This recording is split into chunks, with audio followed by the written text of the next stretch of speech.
From Lagos, the nation's commercial capital, this is the news at 10, live from Channels Television.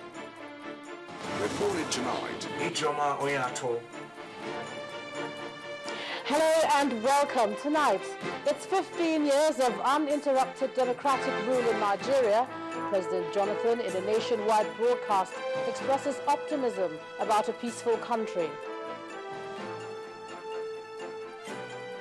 The president gives military blanket order to restore peace in the northeast, says Boko Haram is a threat to democracy.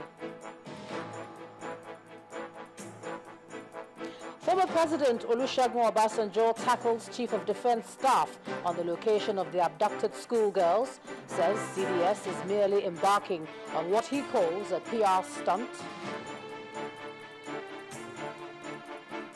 And top army general, 13 others killed in Ukraine as pro-Russian rebels shoot down a military helicopter near Sloviansk. On Business News tonight, CFA Society urges investors in the capital markets to make the most of investment rights in the system.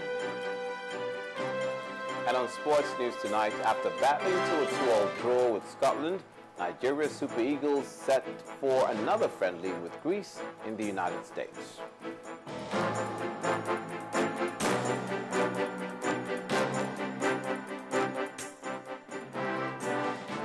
15 uninterrupted years. That's how long Nigeria's democracy has survived. The president and indeed all Nigerians value this, and no one could imagine any sort of disruption. And in his nationwide broadcast today, Dr. Goodluck Jonathan vowed to wage a total war against the militant group Boko Haram. To achieve this, the nation's security team has been given full authority to use all means necessary under the law to ensure that Nigeria is safe again. Though acknowledging that winning the war against terror will not happen overnight, Dr. Goodluck Jonathan says his administration will spare no effort to achieve this goal.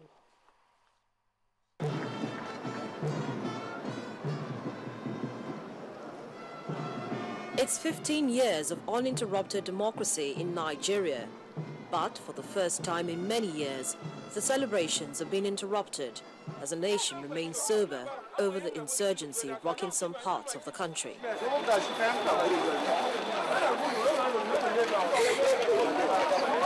To all those who played a part in restoring our nation to the true path. This was a thrust of the president's 15-minute broadcast to mark Democracy Day, where he acknowledged that winning the war against terror may not happen overnight, but it will eventually be achieved.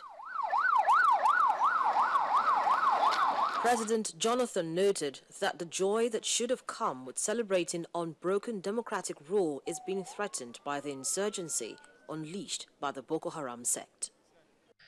All the gains of the past 15 years of democratic governance in our country are threatened by the presence of international terror on our shores. Our dear country, Nigeria, is facing a new challenge. The war has been unleashed on us. Extremist foreign elements, collaborating with some of our misguided citizens, are focused on an attempt to bring down our country and the democracy and freedom we cherish and celebrate today. The despicable abduction of schoolgirls from Chibok in Borno State has brought to the awareness of the entire world the heartless brutality of these terrorists who want to instigate a descent into anarchy and balkanize our nation.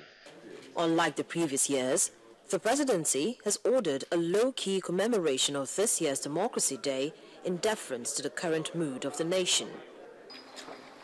The country's security forces have also been reassured of the president's backing to use all means necessary under the law to make Nigeria safe again.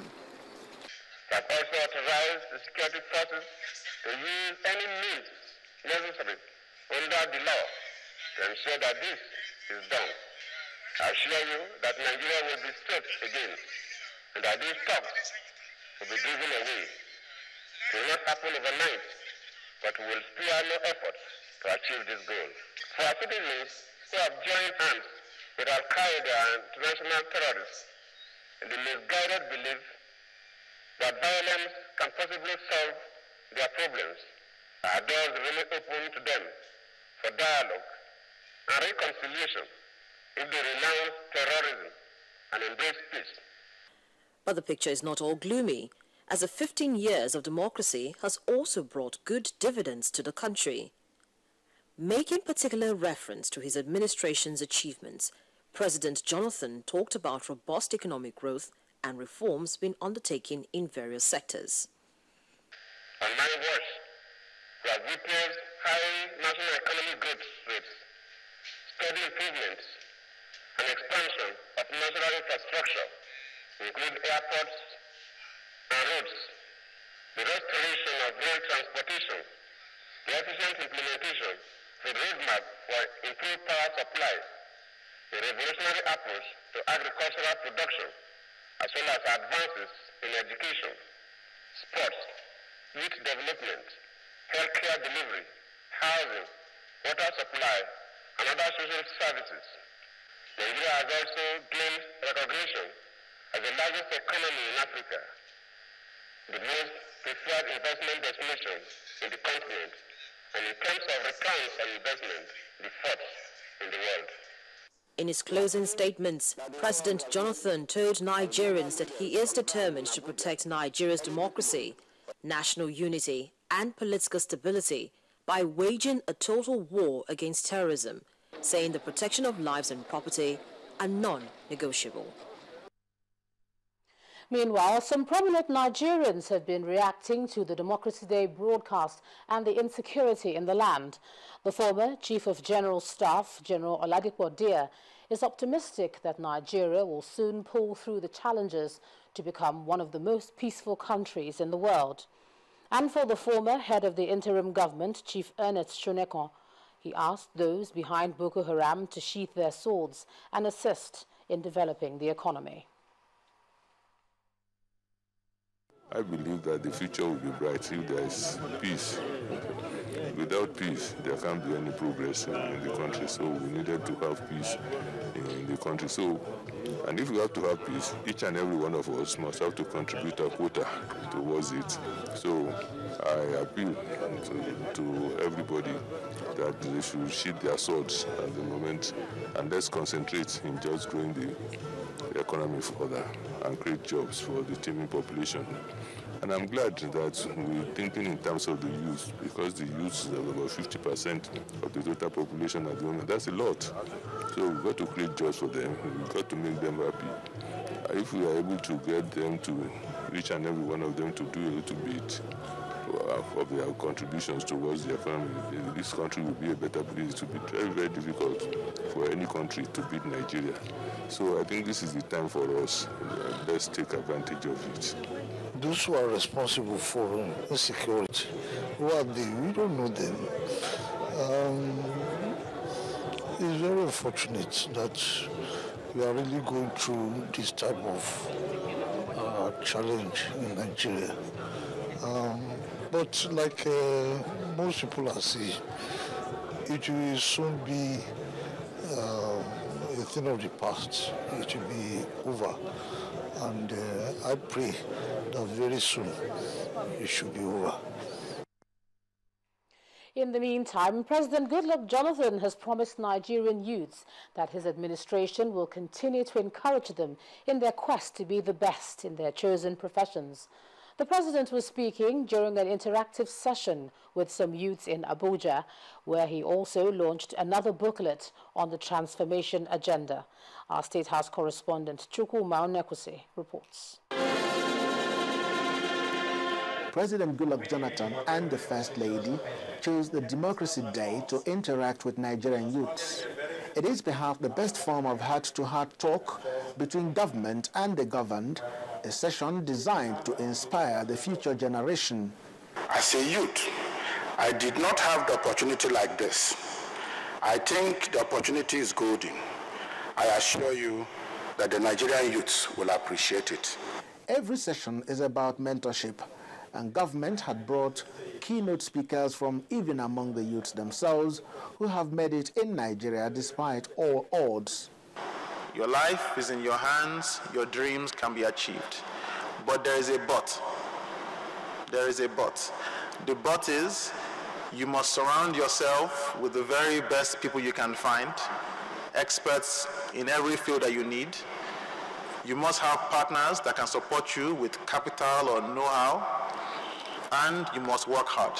As young entrepreneurs, you have to be authentic. You have to be genuine. You have to be real. Don't try and pretend to be somebody else. I wear jeans everywhere I go. I don't expect people to respect me for the clothes I wear, although I'm dressed up today. I expect people to respect me for who I am. And I think it's important to be authentic, to be genuine, to be real. The youths came up with various questions for the president, questions the president provided answers to. But before then, he had launched the book, Transformation Agenda 2013 to 2014, Steady Progress Moving Forward, where he threw up another challenge to politicians. The present administration don't want to be that typical politician that will be going to so many people, talking to so many, going to so many places, talking to so many people, telling so many lies. That means that whatever you say, you must stand by it. And the only way to do that is to properly document what you have done so that we will go through and compare what you have been telling them and what you have done, and of course, what is on ground. And that is the purpose of this. So I'll encourage you to go through this transformation agenda.